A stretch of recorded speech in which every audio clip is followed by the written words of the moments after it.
विद्युत रासायनिक सेल। इससे पहले आपने वोल्टामीटर के बारे में अध्ययन किया। वोल्टामीटर में क्या होता था, आपने उसमें क्या देखा कि क्या करते थे, धारा प्रवाहित, बैटरी से जोड़ते थे वोल्टामीटर को और धारा प्रवाहित करते थे, जिसके कारण क्या होता था, उसमें जो विद्युत अपघट्य है उसमें क्या होता था, रासायनिक अभिक्रिया होती थी, मतलब वो अपने आयनों में विभक्त हो जाते थे। ये था।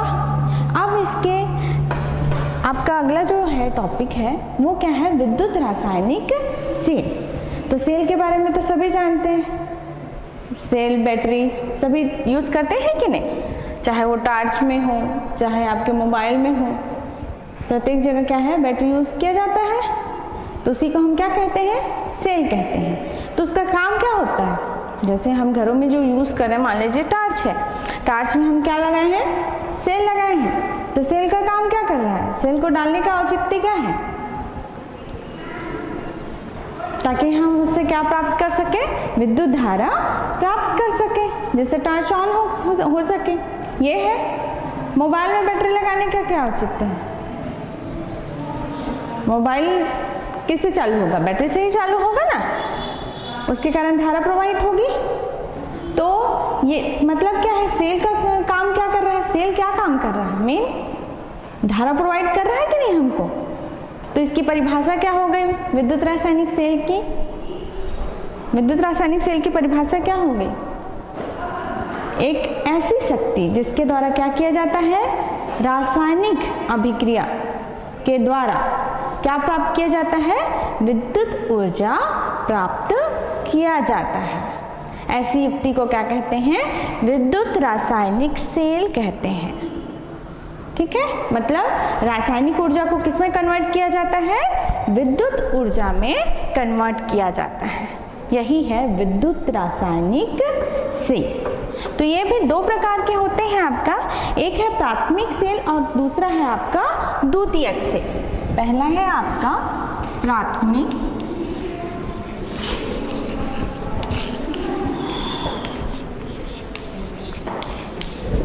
दूसरा है आपका द्वितीयक सेल।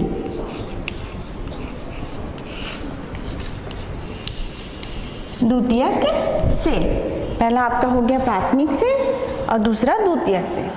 तो पहले देखते हैं हम प्राथमिक सेल किसे कहते हैं। तो प्राथमिक सेल का मतलब होता है यह, इसमें जो होने वाली अभिक्रिया है, इस सेल में जो होने वाली अभिक्रिया है वो क्या होगी, अनुत्क्रमणी होगी।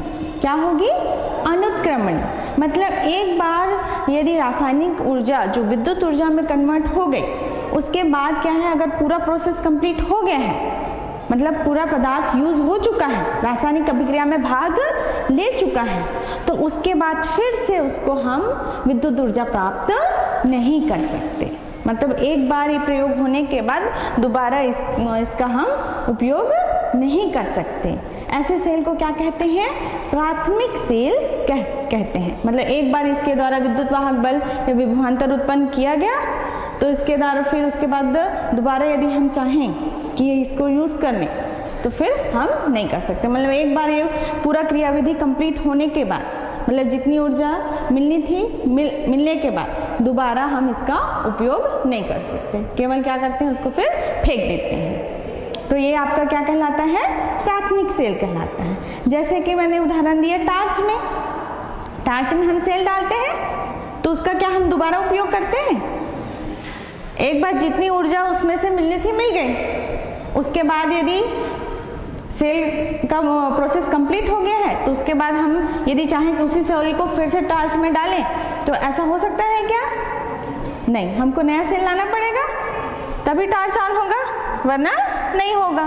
तो हम क्या करते हैं, सेल को फिर फेंक देते हैं, फेंकते हैं कि नहीं। तो ये आपका क्या है, प्राथमिक सेल है। द्वितीयक सेल में क्या होता है, मतलब पहले रासायनिक ऊर्जा आवेशन की क्रिया होती है। मतलब पहले क्या होता है, आवेशन, रासायनिक ऊर्जा विद्युत ऊर्जा के द्वारा क्या किया जाता है, रासायनिक ऊर्जा में कन्वर्ट किया जाता है। मतलब विद्युत ऊर्जा के द्वारा पहले विद्युत अपघटन की अभिक्रिया करवाई जाती है या रासायनिक अभिक्रिया करवाई जाती है, उसके बाद फिर वो हो गया आपका आवेशित हो गया, उसके बाद फिर उससे हम क्या लेते हैं, विद्युत ऊर्जा लेते हैं। जब जिस वक्त भी आपको जरूरत है उस बैटरी का, फिर उसके द्वारा हम क्या कर लेते हैं, विद्युत ऊर्जा लेते हैं। मतलब उसके बाद क्या होता है, विद्युत ऊर्जा किसमें रासायनिक ऊर्जा किसमें कन्वर्ट होती है, आपकी विद्युत ऊर्जा। पहले क्या हुआ, आवेशन की क्रिया हुई, आवेशन की क्रिया में क्या हुआ, विद्युत ऊर्जा के द्वारा हमने पहले उसमें रासायनिक अभिक्रिया करवाई, जिससे वो आवेशित हो चुका है, अब तैयार है। उसके बाद क्या है, हमने निरावेशन की क्रिया करवाई। निरावेशन में क्या होगा, हम विद्युत ऊर्जा उससे लेंगे, तो उस स्थिति में क्या होगा, आपका किसमें कन्वर्ट होगा, अब रासायनिक ऊर्जा विद्युत ऊर्जा में, निरावेशन में रासायनिक ऊर्जा विद्युत ऊर्जा में कन्वर्ट होगी। तो इस प्रकार से आपका ये कौन सा अभिक्रिया हो गया, आपका उत्क्रमणी प्रक्रिया हो गई। प्राथमिक सेल क्या था आपका, अनुत्क्रमणी प्रक्रिया, और द्वितीयक सेल कैसा है, उत्क्रमणी प्रक्रिया। जैसे आप मोबाइल यूज करते हो, है ना, तो मोबाइल में बैटरी होती है, तो क्या किया जाता है, बैटरी को चार्ज करते हैं, तो फिर से तैयार हो जाता है कि फेंक देते हैं। एक बार उसका हो गया, बैटरी लो हो गया, डाउन हो गया, जीरो हो गया, उसके बाद क्या कर दिए, उसको फेंक दिए, ऐसा नहीं होता ना। फिर क्या करते हैं, उसको फिर चार्जिंग में चढ़ाते हैं। चार्जिंग में चढ़ाए तो उसमें फिर से आवेशन की क्रिया हो गई, अब फिर आपको यूज करना है, जब उसको फिर लगा दिए तो फिर आपको उसको फिर निरावेशन की क्रिया हो रही है। तो इस प्रकार आवेशन और निरावेशन, तो ये आपका जैसे बैटरी मोबाइल में जो यूज हो रहा है सेल, वो आपका क्या हो जाएगा, बैटरी द्वितीयक सेल हो जाएगा। ठीक है, तो ये है आपका प्राथमिक सेल और द्वितीयक सेल। तो इसमें अंतर क्या है हमें, एक प्राथमिक सेल अनुत्क्रमणी प्रक्रम है और द्वितीयक सेल कैसा प्रक्रम है, उत्क्रमणी प्रक्रम है। पहले में एक बार निरावेशन के बाद फिर से उसका यूज नहीं कर सकते प्राथमिक में, द्वितीयक में फिर से इसका उपयोग किया जा सकता है। तो ये है आपका प्राथमिक और द्वितीयक सेल। तो इसी अनुसार से दो कैटेगरी में सेल को डिवाइड किया गया है। तो देखते हैं कुछ एग्जाम्पल प्राथमिक और, तो सबसे पहले है प्राथमिक सेल के उदाहरण में है आपका साधारण ओल्टी सेल। सबसे पहला है आपका साधारण ओल्टी सेल।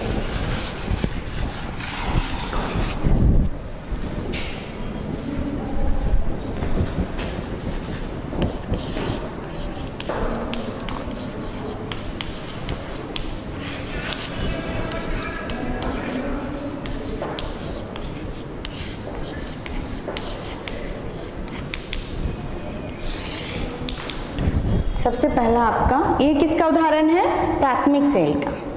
तो प्राथमिक सेल में है आपका पहला उदाहरण साधारण ओल्टी सेल। तो साधारण ओल्टी सेल सिंपल सा एक यहाँ पर उसका डायग्राम दिखाया गया है, ये है उसकी संरचना। तो ओल्टी सेल नाम किस लिए पड़ा ये देखते हैं। पहले सबसे पहले जो इसका इन्वेंशन है साधारण ओल्टी सेल का, गैल्वेनी ने की थी सबसे पहले, लेकिन उसमें कुछ खराबियां थी, तो उसमें संशोधन किसने किया, ओल्टा नामक वैज्ञानिक ने किया। तो उन्हीं के नाम से फिर इसका क्या पड़ा, ओल्टी सेल। क्या कहा गया, ओल्टी सेल। तो इसमें क्या होता है, इसकी संरचना किस प्रकार की होती है देखते हैं।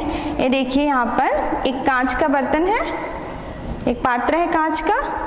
इस कांच के बर्तन में हमने क्या, गंधकम या H2SO4, इसका विलयन डाला है तनु H2SO4 ना। ये इस विलयन को यहाँ डाल दिया गया। इसमें दो रॉड दिख रहे हैं, दो छड़ हैं, दो प्लेट। कौन कौन सा, एक जिंक का प्लेट है और दूसरा आपका कॉपर का प्लेट है। दो प्लेट हो गया। अब इसमें प्रोसेस कैसे होगा ये देखते हैं। ओल्टी सेल में सबसे पहले जो है ये विलयन है, विद्युत अपघट्य यहाँ पर मिलाया गया है H2SO4। इसका क्या होगा, विद्युत अपघटन होगा। तो विद्युत अपघटन होने पर क्या हो जाएगा, H2SO4 किस में कन्वर्ट होगा, आयन के बाद H के प्लस आयन में और सल्फेट के माइनस आयन में, आयनों में विभक्त हो गए। आपका जिंक रॉड को जैसे ही आप क्या करोगे, इस विलयन में डुबोगे, तो इसका भी आयनन हो जाता है, जिंक जो है उसका। तो जिंक किस में कन्वर्ट हो जाता है, जिंक के प्लस आयन में कन्वर्ट हो जाता है। 2 इलेक्ट्रॉन दे दिया उसने, और किस में कन्वर्ट हो गया, जिंक के प्लस आयन। तो मान लीजिए एक जिंक कितना 2 इलेक्ट्रॉन दे रहा है, एक जिंक का जो परमाणु है कितने इलेक्ट्रॉन दे रहा है, 2 इलेक्ट्रॉन दे रहा है। तो कई होंगे इसमें, ये प्रोसेस में भाग लेंगे, तो प्रत्येक क्या देगा, 2-2 इलेक्ट्रॉन देते जाएगा, जिससे जिंक में किसकी अधिकता हो जाएगी, जिंक रॉड में किसकी अधिकता हो जाएगी, इलेक्ट्रॉन की अधिकता हो जाएगी। इलेक्ट्रॉन निकल रहा है ना यहाँ पे, तो क्या हो जाएगा, यहाँ पर इलेक्ट्रॉन की अधिकता हो जाएगी।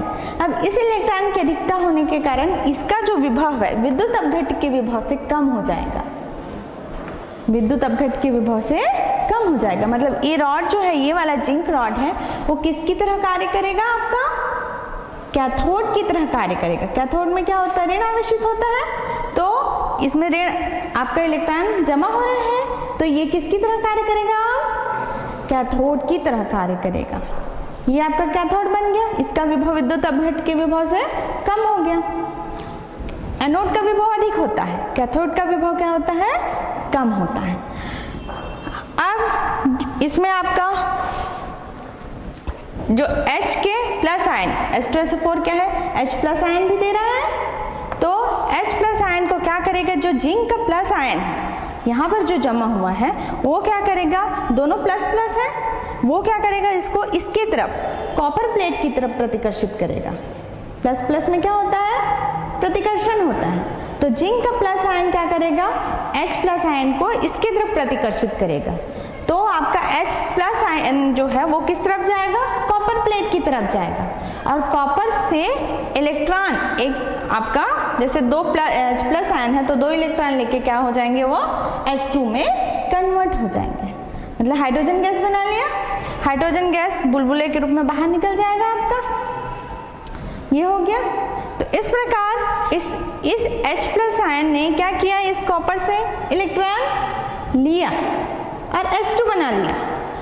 तो मतलब ये ले रहे हैं उससे, तो क्या हो गया, इसमें कॉपर में इलेक्ट्रॉन की क्या हो गई, कमी हो गई। इसमें तो बढ़ रहा था ना, दे रहा था, ये तो ले रहा है, तो क्या हो गया, इसमें कमी हो गई। इलेक्ट्रॉन की कमी मतलब एक कौन सा प्लेट हो गया, धनावेशित प्लेट हो गया, धनावेशित प्लेट हो गया, मतलब इसका विभव क्या हो गया, विद्युत अपघट्य के विभव से अधिक हो गया।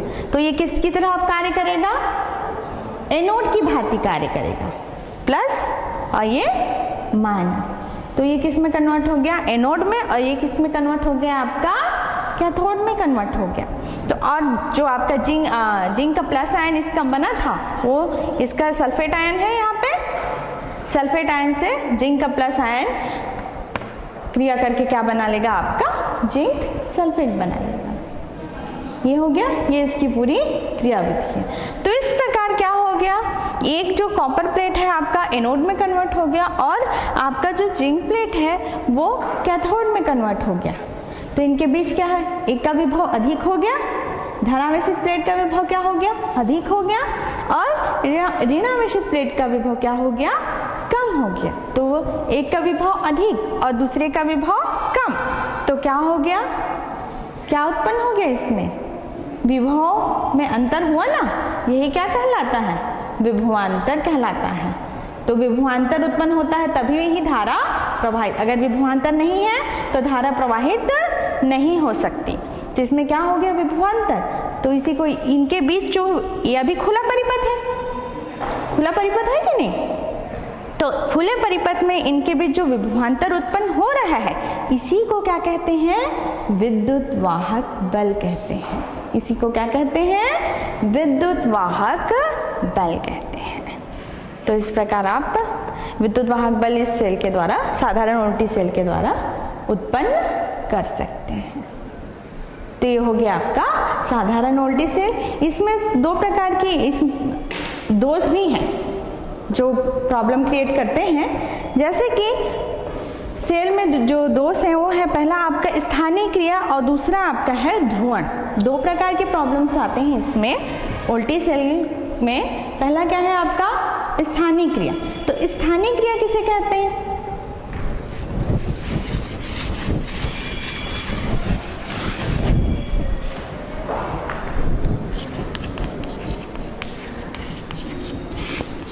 स्थानीय क्रिया, ये दो दोष हैं।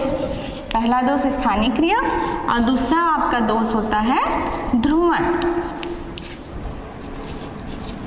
तो स्थानीय क्रिया किसे कहते हैं देखते हैं। जैसे जिंक का जो है वो क्या होता है आपका, मार्केट में महंगा मिलता है थोड़ा सा, तो क्या करते हैं, थोड़ा सा जिसमें अशुद्धि मिली हुई वो वाला बेच देते हैं, तो कम पैसे में वो आ जाता है तो उसका यूज़ करते हैं। तो जो अशुद्धि मिली हुई जो जिंक है उसमें क्या होता है, साधारणतः लोहा या लेड इसका मिलावट होता है।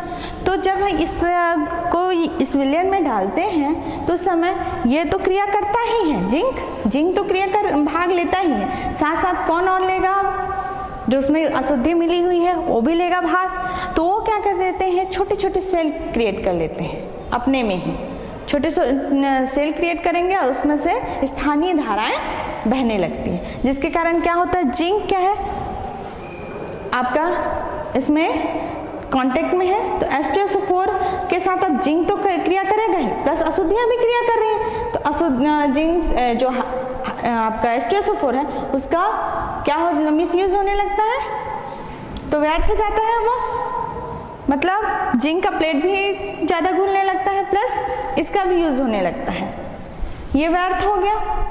तो इससे बचने के लिए क्या किया जाता है, जब प्रयोग करते हैं तो बार बार उसको निकाल के साफ करते हैं और फिर डालते हैं।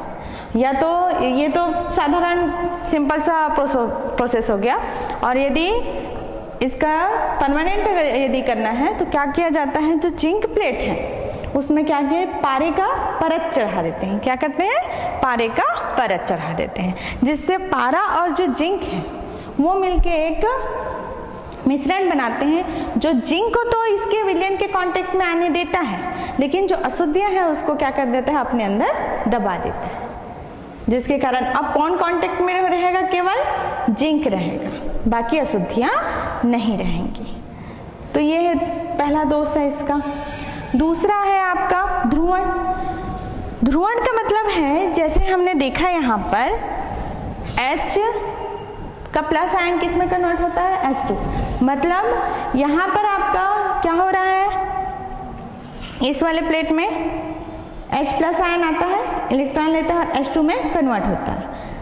H2 बाहर बुलबुले के रूप में निकलती है, लेकिन क्या होता है, धीरे धीरे जो हाइड्रोजन है ये उतना ज़्यादा बुलबुले के रूप में बाहर नहीं निकल पाती, वो क्या होने लगती है, यहीं जमा होने लगती है। यहाँ पर क्या होने लगती है, जमा होते जाती है। इसी प्रक्रिया को क्या कहते हैं, ध्रुवण कहते हैं। तो इस स्थिति में क्या होगा, आपका जो बाद में इधर से जो H प्लस आयन आएंगे वो इसके कांटेक्ट में आ पाएंगे क्या, इस कॉपर प्लेट के कांटेक्ट में आ पाएंगे, नहीं, धीरे धीरे उसमें कमी आते जाएगी, क्योंकि H2 से वो क्या हो गया, आच्छादित हो गया नहीं। और दूसरा प्रॉब्लम क्या हो जाएगा, H प्लस यहाँ इकट्ठे होने लगेंगे तो H प्लस क्या करेगा, उसको प्रतिकर्षित करने लगेगा धीरे धीरे, जिससे वो किधर चले जाएगा, जिंक प्लेट की तरफ चलने लगेगा, जिससे उसकी विद्युत वाहक बल का मान क्या हो गया, विपरीत दिशा में जा रहा है, तो विद्युत वाहक बल का मान क्या होने लगेगा, धीरे धीरे कम होने लगेगा। तो ये दो प्रकार के दोष हैं जो क्या होते हैं, वोल्टी सेल में देखे जाते हैं। पहला क्या है आपका स्थानीय क्रिया और दूसरा आपका क्या है ध्रुवण। तो ये दो प्रकार के दोष हैं इसमें।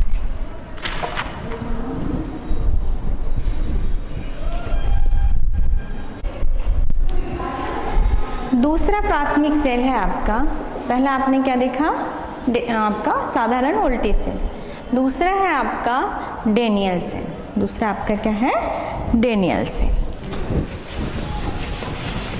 ये भी प्राथमिक सेल ही है।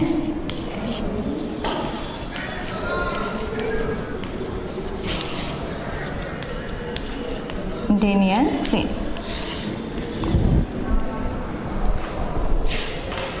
यहाँ पर डेनियल सेल की संरचना दिखाई गई है। इसमें क्या होता है, आपका एक कांच का एक पात्र, तांबे का एक पात्र है।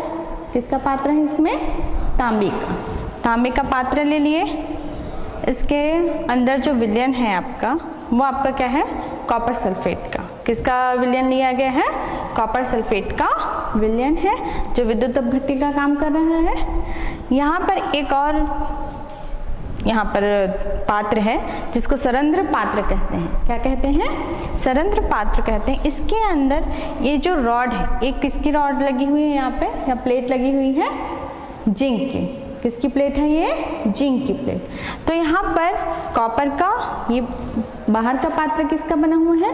कॉपर का बना हुआ है। और ये जो अंदर है, सरंध्र पात्र के अंदर जो रखा हुआ है, वो जो प्लेट है वो किसका बना हुआ है? जिंक का बना हुआ है।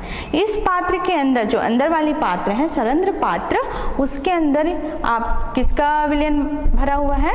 तनु सल्फ्यूरिक अम्ल H2SO4। इसका विलयन यहाँ पर मिला दिया गया है। मैंने पहले ही बताया इसमें क्या होती है, जिंक में अशुद्धियाँ मिली हुई होती हैं, इसलिए यहाँ पर क्या कर दिया जाता है? पारे की परत चढ़ा दी जाती है। यहाँ पर क्या चढ़ा हुआ है? पारे का परत। तो इसकी क्रियाविधि किस प्रकार होती है ये देखते हैं। सबसे पहले जो आपका जिंक का प्लेट है वो किस में डूबा हुआ है? आपका तनु सल्फ्यूरिक अम्ल में, H2SO4 में डूबा हुआ है। तो जिंक किस में कन्वर्ट होगा? विलयन में डूबने के कारण जिंक के प्लस आयन में कन्वर्ट हो जाएगा और कितना इलेक्ट्रॉन ले लेगा? दे देगा 2 इलेक्ट्रॉन उत्सर्जित कर लेगा। ठीक है। H2SO4 जो विलयन है वो किस में कन्वर्ट हो जाएगा? उसका भी आयनीकरण होगा और वो H प्लस आयन में और सल्फेट के माइनस आयन में टूट जाएगा। इस प्रकार जो जिंक का प्लस आयन है वो सल्फेट के माइनस आयन से क्रिया करके क्या बना लेगा? आपका जिंक सल्फेट में कन्वर्ट हो गया। ये आपका जिंक सल्फेट में कन्वर्ट हो गया। यहाँ पर देखिए जिंक कितने इलेक्ट्रॉन दे रहा है? 2 इलेक्ट्रॉन दे रहा है और प्लस आयन में कन्वर्ट हो रहा है। मतलब यहाँ जिंक प्लेट पर क्या की अधिकता हो जाएगी? इलेक्ट्रॉन जमा होने लगेगा, तो इलेक्ट्रॉन की अधिकता हो गई। इसमें प्रत्येक जिंक का परमाणु क्या करेगा? इलेक्ट्रॉन देते जाएगा, जिसके कारण इसमें क्या हो जाएगी? इलेक्ट्रॉन की अधिकता हो गई। तो ये किस तरह कार्य करेगा? फिर से कैथोड की तरह कार्य करेगा। ये किस में कन्वर्ट हो गया? आपका कैथोड में। इसका जो विभव है विद्युत अपघट्य के विभव से क्या हो गया? कम हो गया। तो ये किस में कन्वर्ट हो गया? आपका कैथोड में। अब इसमें कौन सा बच गया? आपका H का प्लस आयन बचा है। H प्लस आयन क्या करता है? यहाँ जो ये जो सरंध्र पात्र है उससे बाहर निकलकर किसके कांटेक्ट में आ जाता है? आपका H plus ion copper sulphate. बाहर कौन सा विलयन है? यहाँ पर कॉपर सल्फेट का विलयन है। तो कॉपर सल्फेट के विलयन से क्रिया करके क्या बना लेता है? H2SO4 बना लेता है। H प्लस और SO4 ये दोनों मिलके क्या बना लिए? H2SO4। क्या बच गया? कॉपर। तो कॉपर प्लस आयन के रूप में मुक्त हो जाता है। तो यहाँ पर क्या हो रहा है? बाहर जो अंदर का जो सरंध्र पात्र के अंदर का जो प्लस आयन है वो सरंध्र के द्वारा क्या हो गया? बाहर निकल के किसके कांटेक्ट में आ गया? आपका कॉपर सल्फेट के कांटेक्ट में आया और उससे क्रिया करके क्या बना लिया? H2SO4 और क्या मुक्त कर दिया? कॉपर का प्लस आयन मुक्त कर दिया। कॉपर प्लस आयन किसमें जमा होने लगेंगे? ये जो कॉपर की पात्र है उसमें क्या होने लगेगा? जमा होने लगेगा। तो कॉपर क्या है? धनात्मक है, प्लस आयन है ना। तो इसमें ये कौन से विभव में आ गया? आपका तांबे का पात्र कौन से विभव में आ गया? धनात्मक विभव में आया। ये क्या हो गया? आपका धनावेशित हो गया। कॉपर का जो पात्र है वो क्या किसमें कन्वर्ट हो गया? धनावेशित प्लेट के रूप में कन्वर्ट हो गया। जैसे धनावेशित प्लेट होता है उसी प्रकार ये धनावेशित पात्र के रूप में कन्वर्ट हो गया। तो ये किसकी तरह कार्य करेगा? यही पात्र किसकी तरह कार्य करेगा? आपका एनोड की भांति कार्य करेगा।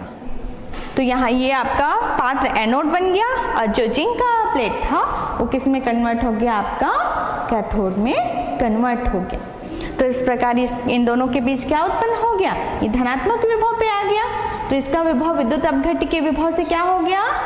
अधिक हो गया, जिससे आपका इसका विभव अधिक और इसका विभव कम। तो इनके बीच क्या उत्पन्न हो गया? विभवांतर उत्पन्न हो गया। तो इसके कारण इसमें क्या उत्पन्न हुआ? आपका इसी विभवांतर को ही क्या कहते हैं? विद्युत वाहक बल कहते हैं।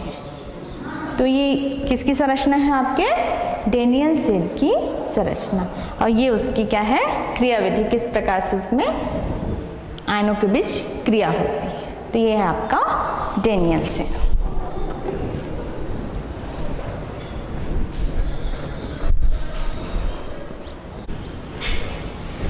तीसरा आपका है प्राथमिक सेल, लेक्लांसी सेल। तीसरा है लेक्लांसी सेल। लेक्लांसी सेल भी आपका कौन सा सेल है? आपका प्राथमिक सेल ही है। इसकी संरचना इस प्रकार की है आपका, ये देखिए, ये आपका कांच का क्या हो गया, एक बर्तन ले लिए, उसमें अमोनियम क्लोराइड NH4Cl का विलयन विद्युत अपघट्य के रूप में है। यहाँ पर जो इस वाले पात्र है, कांच का जो पात्र है, उसमें किसको डुबो के रखा गया है? जस्ते की छड़ को डुबो दिया गया है।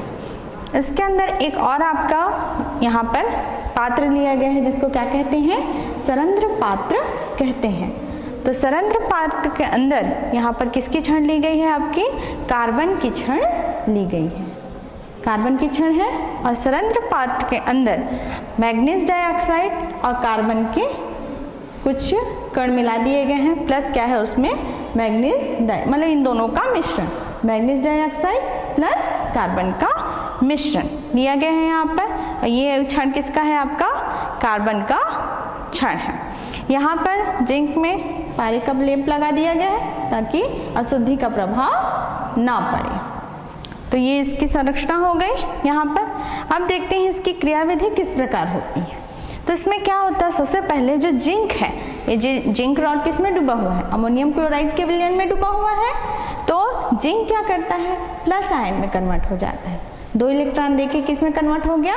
प्लस आयन में। तो यहाँ पर क्या हो गया? इलेक्ट्रॉन की अधिकता हो गई जिंक में, और जिंक प्लस आयन के रूप में कन्वर्ट हो गया। तो इस प्रकार से ये कौन से प्लेट की भांति अब कार्य करेगा? जो ये क्षण है किसकी भांति कार्य करेगा? इलेक्ट्रॉन की अधिकता हो गई, तो किसकी भांति कार्य करेगा? कैथोड की भांति कार्य करेगा।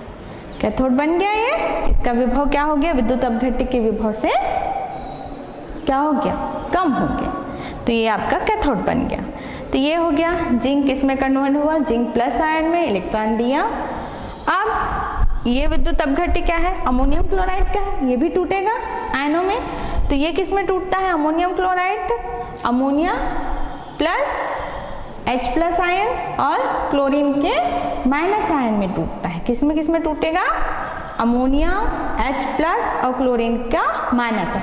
ये अमोनिया गैस है तो ये बाहर निकल जाएगा गैस के रूप में। क्या बचा? H प्लस आयन और क्लोरीन माइनस आयन, ये बच गया। तो जो क्लोरीन ये ऋणावेशित है और जिंक क्या है? धनावेशित। तो ये क्या दोनों मिला के क्या बना लेंगे? जिंक प्लस आयन और क्लोरीन माइनस आयन मिलके क्या बन जाएगा? ये जिंक क्लोराइड बन जाएगा। क्या बन गया? Zinc chloride. अब कौन अभी बचा हुआ है? H प्लस आयन बचा हुआ है इस विलयन में। इस विलयन में क्या बचा हुआ है? H plus ion. तो H प्लस आयन क्या है? ये आपका जो पात्र है वो सरंध्र पात्र है, तो इससे अंदर प्रवेश कर सकता है H प्लस आयन। तो H प्लस आयन किसमें प्रवेश करेगा? इस सरंध्र पात्र में प्रवेश करेगा।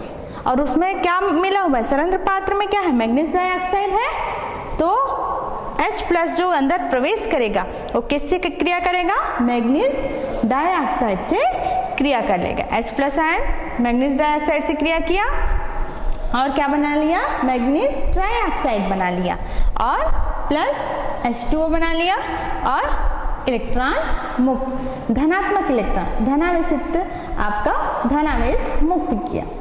तो इस प्रकार से क्या हुआ? यहाँ पर किसकी अधिकता हो गई? धनावेश मुक्त हो रहा है, तो धनावेश का यहाँ पर अधिकता हो गई। तो ये कौन सा प्लेट में कन्वर्ट हो गया? कार्बन का जो क्षण है धनात्मक प्लेट में कन्वर्ट हो गया ना। तो ये किसकी भांति कार्य करेगा? अब एनोड की भांति कार्य करेगा। एनोड हो गया आपका। यहाँ पर ये एनोड में कन्वर्ट हो गया, ये किस में कन्वर्ट हो गया? आपका कैथोड में कन्वर्ट हो गया, जिसके कारण इनके मध्य में क्या उत्पन्न हो गया? विभवांतर उत्पन्न हो गया। तो अब इससे क्या है, धारा ली जा सकती है। तो ये है आपका लेक्लांसी सेल। यहाँ पर एक बात और ध्यान रखें, मैग्नीज डाइऑक्साइड यहाँ पर लिया गया है, क्या, मैग्नीज डाइऑक्साइड। इससे पहले वाले जो साधारण ओल्टी सेल था उसमें दोष था, जिसमें से कौन सा दोष एक था, ध्रुवण का दोष, जिसके कारण H2 मुक्त होता, मतलब H2 का क्या हो जाता था, कवर्ड कर देता था प्लेट को, जिसके कारण क्रिया में क्या है, धीमी हो जाती थी। तो उसी का निवारण करने के लिए यहाँ मैग्नीज डाइऑक्साइड लिया गया है। मैग्नीज डाइऑक्साइड क्या करेगा, मैग्नीज डाइऑक्साइड वो H2 बनने नहीं देगा, वो क्या करेगा, उसको पानी में कन्वर्ट कर देगा। किस में कन्वर्ट कर देगा, पानी में कन्वर्ट कर देगा, जिसके कारण ध्रुवण की क्रिया क्या हो जाएगी, कम हो जाएगी। तो ये आपका क्या हो गया, लेक्लांसी सेल। इसका एक दोष भी है, मतलब इसने मैग्नीज डाइऑक्साइड लिया जरूर है, लेकिन इसको इसमें किस रूप में लिया है, उसने ठोस रूप में लिया है। तो ठोस के रूप में क्या है, क्रिया में जल्दी भाग नहीं लेते, तो क्या हो जाता है, मतलब उतना अधिक हाइड्रोजन जो आयन है उसको पानी में कन्वर्ट नहीं कर पाते। तो ये एक दोष है इसका, ठीक है। और ये इसका ये है कि इसका 1.5 वोल्ट का विभवांतर इसके द्वारा उत्पन्न किया जा सकता है। तो ये आपका क्या है, लेक्लांसी सेल की संरचना और उसकी क्रियाविधि। तो ये है आपके प्राथमिक सेल के कुछ उदाहरण। अभी तक आपने क्या पढ़ा, सेलों के बारे में पढ़ा, जिसमें अभी प्राथमिक और द्वितीयक सेल में कौन सा पढ़ रहे थे, प्राथमिक सेल पढ़ रहे थे। तो आगे अपन एक और उदाहरण देखेंगे नेक्स्ट। धन्यवाद।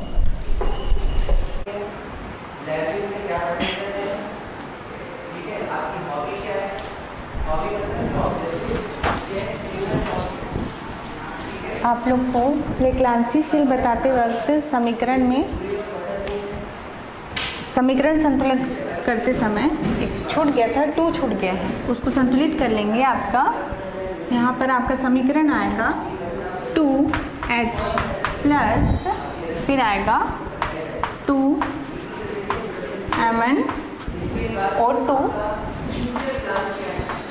क्रिया करने के बाद Mn2O3 बन जाएगा, प्लस पानी बनेगा H2O प्लस आपका 2E प्लस, ये आपका समीकरण होगा। तो आपका पिछले बार में आपका जो जहाँ पर इस समीकरण में यहाँ पर 2 नहीं था, तो वहाँ पर आप 2 लिख लेंगे, फिर बाकी समीकरण वही रहेगा।